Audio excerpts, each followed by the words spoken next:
প্রিয় আবু বকর কিভাবে করব তোমার শান বয়ান, তোমার মর্যাদা কত মহান জানে খোদা মহান। আলহামদুলিল্লাহি রাব্বিল আলামিন ওয়াসসালাতু ওয়াসসালামু আলা সাইয়্যিদিল মুরসালিন আম্মা বা'দ ফাআউযু বিল্লাহি মিনাশ শাইতানির রাজীম বিসমিল্লাহির রহমানির রহিম। আসসালাতু ওয়াসসালামু আলাইকা ইয়া রাসূলুল্লাহ ওয়া আলা আলিকা ওয়া আসহাবিকা ইয়া হাবিবাল্লাহ। আসসালাতু ওয়াসসালামু আলাইকা ইয়া নবিয়াল্লাহ ওয়া আলা আলিকা ওয়া আসহাবিকা ইয়া নূরাল্লাহ। প্রিয় ইসলামী ভাইরা ও মাদানী চ্যানেলের দর্শক শ্রোতা, মাদানী চ্যানেল বাংলার অনুষ্ঠান আহলে বাইতের মুখে সিদ্দিক আকবর রাদিয়াল্লাহু তাআলা আনহুর মর্যাদা। হ্যাঁ ইসলামী ভাইরা, আমরা প্রত্যেকবার একটি নতুন বিষয় নিয়ে আমরা আলোচনা করে থাকি।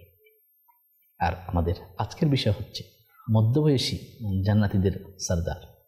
হ্যাঁ ইসলামী ভাইরা, আসুন আজকে আমরা শুনবো যে জান্নাতীর যারা রয়েছেন, যারা মধ্যবয়সী, এদের সরদার কে হবে।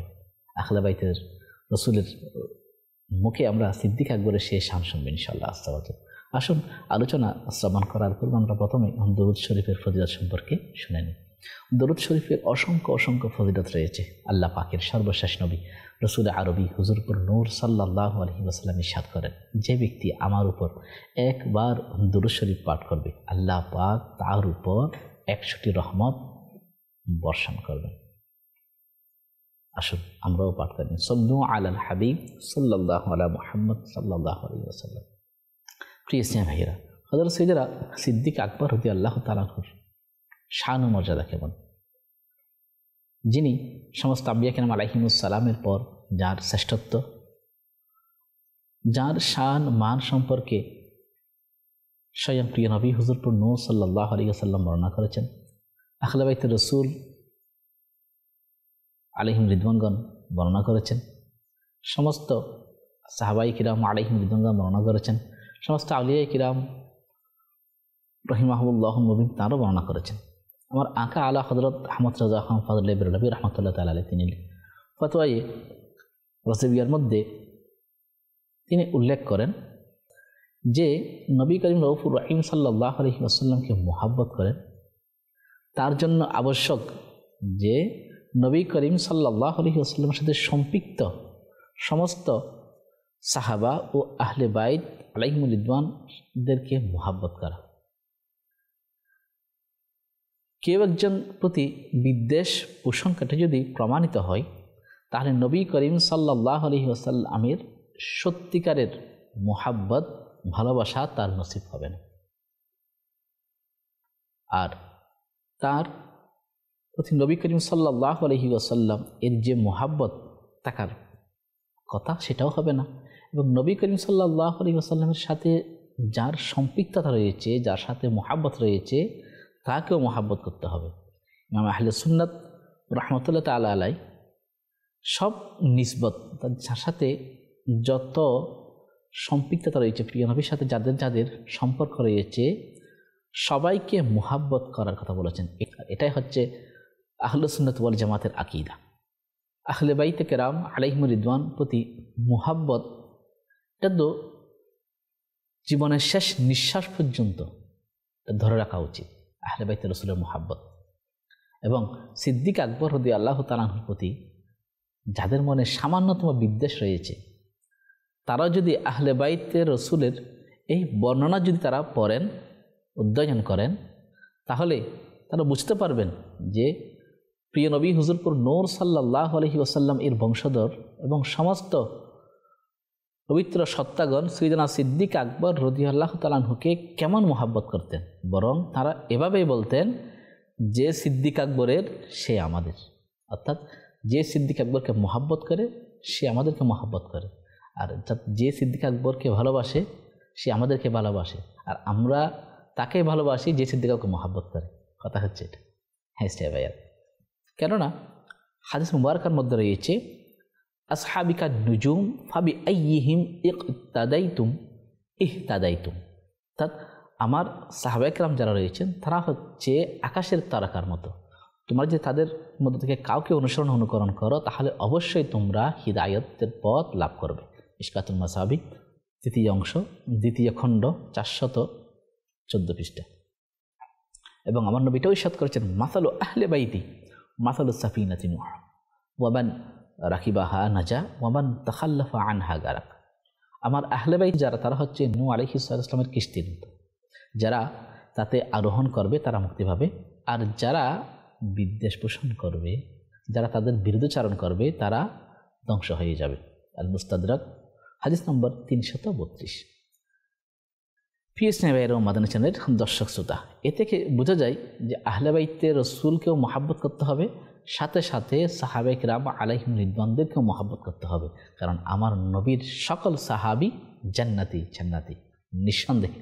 জন্য সিদ্দিকে আকবর রাদিয়াল্লাহু তাআলা আনহু, তিনি আফদালুন নাস বাদাল আম্বিয়া, তার শান্ত অনন্য, সুতরাং তার মহাব্বত এরকম হতে হবে।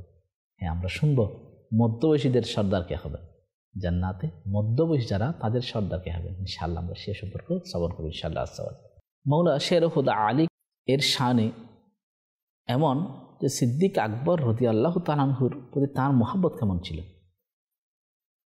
মৌলা শের হুদা আলী এর শাহজাদা হযরত মুহাম্মদ বিন হানফিয়া রাদিয়াল্লাহু তাআলা আনহু, যার মাতা হচ্ছেন ফাতেমা জাহরা রাদিয়াল্লাহু তাআলা আনহা ছাড়া অন্য একজন নারী, অর্থাৎ মৌলা শের হুদা আলী রাদিয়াল্লাহু করিম অন্য একজন স্ত্রী হচ্ছেন, অন্য একজন স্ত্রী, তার সন্তান হচ্ছেন হযরত মুহাম্মদ বিন হানফিয়া রাদিয়াল্লাহু তাআলা। তিনি একদিন মৌলা শের হুদা আলী রাদিয়াল্লাহু করিমকে জিজ্ঞাসা করলেন, আইয়ুন নাসি খায়রুন বা'দা রাসূলিল্লাহ সাল্লাল্লাহু আলাইহি ওয়াসাল্লাম, রাসূল পাক সাল্লাল্লাহু আলাইহি ওয়াসাল্লামের পর সবচেয়ে উত্তম ব্যক্তি কে, কোন ব্যক্তি সবচেয়ে বেশি উত্তম? তখন মৌলা শের হুদা আলী ইরশাদ করলেন যে আবু বকরিন, অর্থাৎ আম্বিয়া কিরাম আলাইহিমুস সালাম এর পর মানুষের মধ্যে সবচেয়ে প্রথম নাম্বার হচ্ছে সিদ্দিক আকবর রাদিয়াল্লাহু তাআলা আনহু। আল্লাহু আকবার। এক নাম্বার, দ্বিতীয় নাম্বারও নয়, প্রথম নাম্বার, এক নাম্বার হচ্ছেন সিদ্দিক আকবর রাদিয়াল্লাহু তাআলা আনহু। তখন এই শাহজাদা আবার জিজ্ঞাসা করলেন, এরপর কে, এরপর কার মর্যাদা? তখন মৌলা শের হুদা আলী রাদিয়াল্লাহু তাআলা আনহু বললেন, তুম্মা ওমর, অর্থাৎ দ্বিতীয় নাম্বার হচ্ছেন ফারুক আজম রাদিয়াল্লাহু তাআলা আনহু। তখন শাহজাদা আবার জিজ্ঞাসা করলেন, এরপর কার মর্যাদা? যে সময় এই প্রশ্নটি করা হয়েছিল নিঃসন্দেহে সে সময় উত্তম ছিলেন মৌলা শের হুদা আলী, কেননা যখন এই প্রশ্নটি করা হয়েছিল তখন উসমান গনি রাদিয়াল্লাহু তাআলা আনহু তিনি শাহাদাত বরণ করেছিলেন। সুতরাং এদিক দিয়ে মৌলা শের হুদা আলী তখন উত্তম ছিল, কিন্তু তিনি বিনয় নম্রতা প্রদর্শন করে তিনি বললেন, মা আনা ইল্লা রজুলুন মিনাল মুসলিমিন, আমি তো একজন সাধারণ মুসলমান মাত্র। আল্লাহু আকবার। অর্থাৎ ফারুক আজম রাদিয়াল্লাহু তাআলা আনহুর পর তৃতীয় নম্বরে হচ্ছেন হযরতে উসমান গনি রাদিয়াল্লাহু তাআলা আনহু। আর মৌলা শের হুদা আলী উত্তম হওয়া সত্ত্বেও সেই সময় বলেছেন যে আমি নয়, আমি তো সাধারণ একজন মুসলমান মাত্র। এটা বুখারী শরীফ মধ্যে বর্ণিত রয়েছে হাদিসটি 3671 নম্বর। সাইয়েদনা আলী মুর্তজা রাদিয়াল্লাহু তাআলা আনহু তিনি বলেন যে আমি নবী করিম রউফুর রহিম সাল্লাল্লাহু আলাইহি ওয়াসাল্লামের সাথে ছিলাম। সিদ্দিকে আকবর এবং ফারুক আজম রাদিয়াল্লাহু তাআলা আনহুমা উভয়ে প্রিয় নবী রসুল আরবি হুজুরপুর নূর সাল্লাল্লাহু আলাইহি ওয়াসাল্লামের দরবার উপস্থিত হলেন। তখন প্রিয় নবী হুজুরপুর নূর সাল্লাল্লাহু ইরশাদ করলেন, হাদানে সাইয়্যিদা কুহুলি আহলিল জান্নাতি মিনাল আউয়ালিনা ওয়াল আখিরিন ইল্লা নবিয়িনা ওয়াল মুরসালিন ইয়া আলিয়্যু লা তুখবিরহুমা।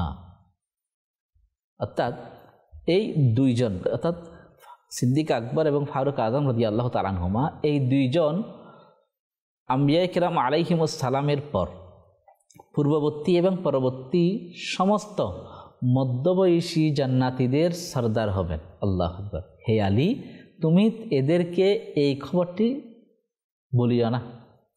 এটা জামিয়া তিরমিজির মধ্যে বর্ণিত রয়েছে।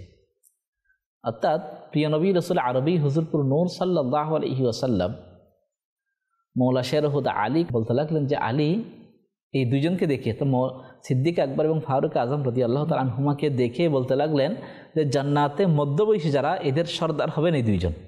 তাহলে দেখুন এখান থেকে আরেকটি মাদানিফুল হচ্ছে, আমার নবী আল্লাহ পাকের দয়ায় ইলমে গায়বের অধিকারী, যিনি অদৃশ্যের সংবাদ প্রদান করার ক্ষেত্রে কৃপণ নন, কখন হাসর নাসর হবে, কখন জান্নাতীরা জান্নাতে যাবে, কখন জান্নাতে মধ্যবয়সী থাকবে, তাদের সর্দার কে হবেন, সেটার সুসংবাদ আজকে থেকে 1400 বছর পূর্বে আমার নবী রসুল আরবি হুজুরপুর সাল্লাল্লাহু আলাইহি ওয়াসাল্লাম আহলে বাইতে রসুলের অন্যতম হযরতে মাওলা শের হুদা আলীকে সেদিন বর্ণনা করেছিলেন এবং বলেছেন, আলী তুমি এটা এখন বলিও না। কি জন্য? তার রহস্য আছে, ইনশাআল্লাহ আমরা সামনে আসবো। প্রিয় স্নেহী ভাইয়েরা, মনে রাখবেন সমস্ত জান্নাতবাসী যারা, তাদের বয়স হবে 30 থেকে 33 বছর সবার, এবং সর্বদার জন্য, শুধুমাত্র একদিনের জন্য নয়, কিয়ামতের দিন বা জান্নাতের আবিষ্কার ওই দিন, শুধু ওই দিনের জন্য নয়, সব সময়ের জন্য, জান্নাতের মধ্যে সব সময়ের জন্য সমস্ত ব্যক্তির বয়স হবে 30 থেকে 33 বছর।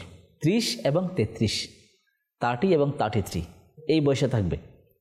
হাদিস পাকের উদ্দেশ্য হচ্ছে আম্বিয়া কিরাম আলাইহিমুস সালাম ব্যতীত যার দুনিয়ার মধ্যে যত মানুষ রয়েছে, যত মুসলমান রয়েছে, এদের মধ্যে যারা মধ্যবয়সী, অর্থাৎ মধ্যবয়স যারা পৌঁছে, মধ্যবয়সী বলতে যারা যুবকও নয় বৃদ্ধও নয়, মধ্যবয়সী যারা, যারা ওই অবস্থায় পৌঁছেছে এবং ওই অবস্থায় মৃত্যুবরণ করেছে। দুনিয়ার মধ্যে যে সমস্ত ব্যক্তিরা মধ্যবয়সে মৃত্যুবরণ করেছে, সিদ্দিক আকবর এবং ফারুক আজম রাদিয়াল্লাহু তাআলা আনহুমা, ওইসব ব্যক্তিদের সর্দার হবেন জান্নাতে।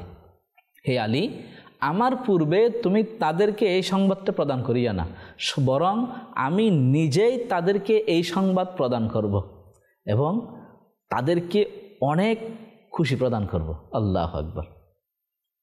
এই দুজনকে আমি অধিক খুশি প্রদান করবেন ইনশাআল্লাহ।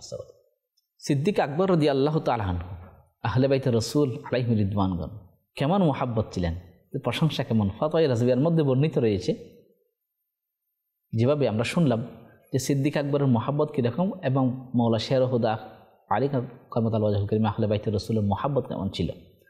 এবং হযরত সাইয়েদনা মুআজ বিন জাবাল রাদিয়াল্লাহু তাআলা থেকে বর্ণিত যে নবী করিম সাল্লাল্লাহু আলাইহি ওয়াসাল্লাম ইরশাদ করেন, জান্নাতীরা জান্নাতে এই অবস্থায় তারা প্রবেশ করবে যে তাদের মাথার চুল, চোখের পাপড়ি এবং ভ্রু ব্যতীত তাদের শরীরের মধ্যে অন্য কোনো চুল, পশম ওগুলো থাকবে না, এবং চোখের মধ্যে সুরমা লাগানো থাকবে। তাদের বয়স হবে 30 এবং 33 বছর বয়সী সবাই। জামিউত তিরমিজি তিরমিজির মধ্যে হাদিসটি বর্ণনা করেছেন। এই জন্য প্রিয় নবী হুজুরপুর নূর সাল্লাল্লাহু আলাইহি ওয়াসাল্লাম যে জান্নাতীদের মধ্যে আমরা সকলেই জানি যে আল হাসান ওয়াল হুসাইন সৈয়দা শাবাবে আহলিল জান্নাহ, অর্থাৎ হাসান এবং হুসাইন রাদিয়াল্লাহু তাআলা আনহুমা দুজনেই হচ্ছেন জান্নাতি যুবকদের সর্দার। তো যুবকদের সর্দার তো হাসনাইনে করিমাইন, তো যারা মধ্যবয়সী এদের সর্দার কে হবেন? এদের সর্দার হবেন সৈয়দনা সিদ্দিক আকবর রাদিয়াল্লাহু তাআলা আনহু এবং ফারুক আজম রাদিয়াল্লাহু তাআলা আনহু। আর এই সংবাদটা আমার নবী জানেন, এই জন্য আমার নবী বলেছেন, এই জন্য আমার নবী ইরশাদ করেছেন মৌলা শের হুদা আলীকে, হে আলী, তুমি আমার পূর্বে সংবাদটি তাদেরকে প্রদান করিও না, বরং স্বয়ং আমি নিজেই তাদেরকে সংবাদটি প্রদান করব। আমার এই সংবাদটা যখন তারা হবে, তারা অনেক অধিক খুশি হবে। কাতুল মাফাতি হাদিস পাকের মধ্যে হাদিসটি বর্ণনা করেছেন। এই জন্য আমার নবী ইরশাদ করেছেন যে আলী, এটা তুমি বলি না, এটা আমি বলবো। কারণ আমার নবী তো এমন নবী যিনি দুনিয়ায় থেকে থাকা অবস্থায় আকাশের চন্দ্রকে দ্বিখণ্ডন করেছেন। আমার নবী এমন নবী যিনি দুনিয়া থাকা অবস্থায় সিদ্দিক আকবর সহ আশরাই মুবাশশারাকে জান্নাতের সুসংবাদ প্রদান করেছেন। আমার নবী এমন নবী যেই নবী না হলে আল্লাহ পাক 18,000 মখলুকাত কোনো কিছু সৃষ্টি করতেন না। আমার নবী হচ্ছেন এমন নবী, নামাজ পড়া অবস্থায় বাইতুল মুকাদ্দাসের দিকে যখন নামাজ পড়ছিলেন, তখন আকাশ থেকে একটি যখন তাকিয়েছিলেন, আল্লাহ পাক সেটাও লক্ষ্য করেছেন। সাথে সাথে যে বললেন যে হাবিব, আপনি নামাজ অবস্থায় বাইতুল মুকাদ্দাসের দিক থেকে আপনি খানায়ে কাবার দিকে ফিরে যান, ওই দিকে নামাজ আদায় করেন। আমার নবীর ইচ্ছা হচ্ছে ওই দিকে। তো যেখানে আমার নবীর ইচ্ছাকে আল্লাহ তাআলা এত প্রাধান্য দেন, সেই নবীর নবুয়তের জবানে সে অদৃশ্যের সংবাদটা আমার নবী দিবেন সিদ্দিক আকবর রাদিয়াল্লাহু তাআলা এবং ফারুক আজম রাদিয়াল্লাহু তাআলা আনহুকে। কারণ তারাও তো আমার নবীর এমন সাহাবী যাদেরকে আমার নবী অনেক বেশি মুহাব্বত করতেন। প্রথম সাহাবী সিদ্দিক আকবর রাদিয়াল্লাহু তাআলা আনহু ইসলামের, এবং দ্বিতীয় সাহাবী খিলাফতের দায়িত্ব পেয়েছেন হযরতে ফারুক আজম রাদিয়াল্লাহু তাআলা আনহু। ফারুক আজমের শানও কিন্তু কম নয়। কেমন সাহাবী যেন আমার নবী নবুয়তের জবান তাদেরকে খুশি প্রদান করার জন্য এই সংবাদটা মৌলা শের হুদা করেন, তুমি দিও না, আমি তাদেরকে প্রদান করব। আবু বকর ও উমর রাদিয়াল্লাহু তাআলা আনহুমা এই দুইজনেই আম্বিয়া কিরাম আলাইহিমুস সালামের পর সমস্ত জান্নাতি মধ্যবয়সী জান্নাতীদের সর্দার। আর যারা যুবক অবস্থায় যারা মৃত্যুবরণ করেছেন তাদের সর্দার হবেন হাসনাইনে কারিমাইন। অর্থাৎ মুস্তাদরাক হাকিমের মধ্যে যে হাদিসটি বর্ণনা করেছেন যে হাজানে সৈয়দা কুহুলি আহলি জান্নাত, অর্থাৎ জান্নাতে মধ্যবয়সীদের সর্দার হচ্ছেন ফারুক আজম এবং আবু বকর সিদ্দিক রাদিয়াল্লাহু তাআলা আনহুমা। এই দুইজন আম্বিয়া কিরাম আলাইহিমুস সালামের পর এরা তো যৌবন পার করে যারা মধ্যবয়স যারা উপনীত হয়েছে, মধ্যবয়স উপনীত হওয়ার পর যারা ইন্তেকাল করবেন তাদের সর্দার হবেন আবু বকর সিদ্দিক এবং ফারুক আজম রাদিয়াল্লাহু তাআলা আনহুমা। এটা মুসনাদে আহমদ হাদিস নম্বর 602 মধ্যে এটা বর্ণনা করা হয়েছে। ইবনে আসাকির রহমতুল্লাহ তাআলা আলাইহি আব্দুর রহমান ইবনে আবু ইয়ালা রহমতুল্লাহ তাআলা থেকে বর্ণনা করেন যে মৌলা শের হুদা আলী বলেন, যে ব্যক্তি আমাকে হযরত আবু বকর ও উমর রাদিয়াল্লাহু তাআলা আনহুমা থেকে শ্রেষ্ঠ বলবে, আমি তাকে অপবাদ দেওয়ার সাজা দেব। প্রিয় সাহেবের মাদানী চ্যানেলের দর্শক শ্রোতা, আমরা শুনলাম যে মৌলা শের হুদা আলী নিজে বলতে লাগলেন, যে ব্যক্তি আমাকে এই দুইজন থেকে অর্থাৎ সিদ্দিক আকবর এবং ফারুক আজম রাদিয়াল্লাহু তাআলা আনহুমা থেকে অধিক শ্রেষ্ঠ মনে করবেন তাদেরকে অপবাদের শাস্তি দেওয়া। এ থেকে বোঝা যায় মৌলা শের হুদা আলী 1 নম্বর নন, সিদ্দিক আকবরের তুলনায় 1 নম্বর। মৌলা শের হুদা আলী এটাই চান যে সিদ্দিক আকবরের জায়গায় 1 নম্বর, ওনাকে যেন ওই জায়গা থেকে না সরানো হয়। সিদ্দিক আকবর কেমন মহাব্বত করতেন আহলে বাইতুর রাসূল হযরত মৌলা শের হুদা আলী। সুতরাং আমাদের উচিত মৌলা শের হুদা আলীর আকীদা অন্তরে ধারণ করে সিদ্দিক আকবর রাদিয়াল্লাহু তাআলা মহাব্বত করা। হ্যাঁ স্নেহ ভাইয়েরা, এই দুইজনকে মহাব্বত করলে লাভ কি? আসলে আমরা সেই সময় একটু শুনে নিই যে শাইখান সৈয়দনা সিদ্দিক আকবর ও ফারুক আজম রাদিয়াল্লাহু তাআলা আনহুমা এর উচ্চমান সম্পন্ন শানের কথা বোঝা গেল যে তাদের হেয় প্রতিপন্নকারীদের সাথে বন্ধুত্ব রাখার অভিশাপ এমন যে মৃত্যুকালে কলমা নসিব হবে না তাদের। যারা এই দুইজনকে মুহাব্বত করেন তাদের মুহাব্বত করার দ্বারা লাভ কি এবং ঘৃণা করলে ক্ষতি কি, ইনশাআল্লাহ আমরা এটা শুনে নিই এবং অন্তরে ধারণ করে নিই। এক ব্যক্তি বলছেন যে আমার শিক্ষকের একজন বন্ধু ইন্তেকাল করেন। শিক্ষকটি তাকে স্বপ্নে দেখে জিজ্ঞাসা করলেন, মা ফাআল আল্লাহু বিকা, আল্লাহ পাক আপনাদের কী আচরণ করেছেন? উত্তরে তিনি বললেন, আল্লাহ পাক আমাকে ক্ষমা করে দিয়েছেন। জিজ্ঞাসা করলেন, মুনকার নাকির কী ব্যবহার করলেন? উত্তর দিলেন, তারা আমাকে বসিয়ে যখন প্রশ্ন শুরু করলো আল্লাহ তাআলা আমাকে জানিয়ে দিল। আমি ফেরেশতাদের জবাব দিলাম, সৈয়দনা সিদ্দিক আকবর ও ফারুক আজম রাদিয়াল্লাহু তাআলা আনহুমা ওয়াসিতা আমাকে ছেড়ে দিন। এই কথা শুনে একজন ফেরেশতা অপরজনকে বলল, ইনি তো ওই মহান দুইজন সাহাবীর ওসিলা পেশ করলো, সুতরাং একে ছেড়ে দাও। অতএব তারা আমাকে ছেড়ে দিয়ে চলে গেল। আল্লাহু আকবার। শরহুস সুদূর 141 পৃষ্ঠা।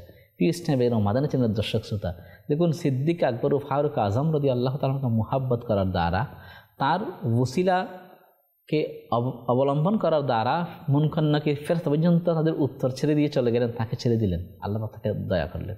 তাহলে সিদ্দিক আকবরের মহাব্বত, ফারুক আজম রাদিয়াল্লাহু তাআলার মহাব্বত অন্তরে ধারণ করার দ্বারা শুধু দুনিয়াতে নয় আখিরাতে পর্যন্ত আমাদের নাজাতের ওসিলা হবে। এটা দেশ পোষণ করে না বুঝে শরহুস সুদূরের মধ্যে এটাও বর্ণিত রয়েছে। আল্লামা জালালউদ্দিন সুয়ুতি শাফিঈ রাহমাতুল্লাহ তাআলা আলাইহি তিনি বর্ণনা করেন যে কোনো এক লোকের মৃত্যুর সময় ঘনিয়ে এলো, তাকে কালমায়ে তাইয়্যিবা পাঠ করতে বলা হলো। সে বলল, এটি পড়ার ক্ষমতা আমার নেই, কারণ আমি এমন সব লোকদের সাথে মেলামেশা ও উঠা বসা করতাম যারা আবু বকর ও উমর রাদিয়াল্লাহু তাআলা আনহুমার ব্যাপারে ভালো মন্দ বলার জন্য আমাকে পরিচিত করত। মাআল্লাহ। আল্লাহ প্রিয় স্নেহ ভাইয়েরা, দেখুন এই দুজনের প্রতি সামান্য বিদ্বেষ পোষণ করার কারণে মৃত্যুর সময় কলমা নসিব হচ্ছে না। সুতরাং আমরা ওই লাঞ্ছনাদায়ক মৃত্যু চাই না, আমরা ওই মৃত্যু চাই যেই মৃত্যুর মধ্যে যে মৃত্যু আমাদের জন্য নাজাতের ওসিলা হবে, যেই মৃত্যু আমাদের জন্য আরামদায়ক হবে, মৃত্যুর পরও আরামদায়ক, যে সেখানে সিদ্দিক আকবর এবং ফারুক আজম রাদিয়াল্লাহু তাআলা আনহুমার মুহাব্বতের দ্বারা আল্লাহ পাক আমাদের উপর দয়া করবেন। আমাদের প্রিয় নবী রাসূল আরবি হুজুরপুর নূর সাল্লাল্লাহু আলাইহি ওয়াসাল্লামের শাফাআত করে আমাদের নসিব হবে। প্রিয় স্নেহ ভাইয়েরা, আসুন আমরা সিদ্দিক আকবর রাদিয়াল্লাহু আনহু অন্তরে ধারণ করি, ফারুক আজম রাদিয়াল্লাহু তাআলা আনহুর মুহাব্বত ধারণ করি, আমির মুআবিয়া রাদিয়াল্লাহু তাআলা আনহুর মুহাব্বত, সমস্ত সাহাবায়ে কেরাম আলাইহিম রিদওয়ানুল্লাহ মুহাব্বত আমরা অন্তরে ধারণ করি। আমার নবী ইরশাদ করেছেন যে আসহাবি কান নুজুম, আমরা সেটা হাদিসের উপর আমরা আমল করে সমস্ত সাহাবায়ে কেরাম আলাইহিম রিদওয়ানকে আমরা মুহাব্বত করি। আমার নবীর সকল সাহাবী জান্নাতি জান্নাতি। আমরা শুনলাম জান্নাতি মধ্যবয়সী যুবকদের সরদার হচ্ছেন হযরত সাইয়্যিদুনা সিদ্দিক আকবর রাদিয়াল্লাহু তাআলা আনহু ও ফারুক আজম রাদিয়াল্লাহু তাআলা আনহু। দেখতে দেখতে শুনতে শুনতে আমরা আমাদের অনুষ্ঠানের শেষ পর্যায়ে চলে এসেছি। আবার নতুন কোনো বিষয় নিয়ে আপনাদের সামনে উপস্থিত হব। সে পর্যন্ত আপনারা ভালো থাকুন, সুস্থ থাকুন এবং মাদানী চ্যানেল বাংলা দেখতে থাকুন। সাল্লু আলাল হাবিব সাল্লাল্লাহু আলা মুহাম্মদ সাল্লাল্লাহু আলাইহি ওয়াসাল্লাম। প্রিয় আবু বকর কিভাবে করব তোমার শান বয়ান, তোমার মর্যাদা কত মহান জানে খোদা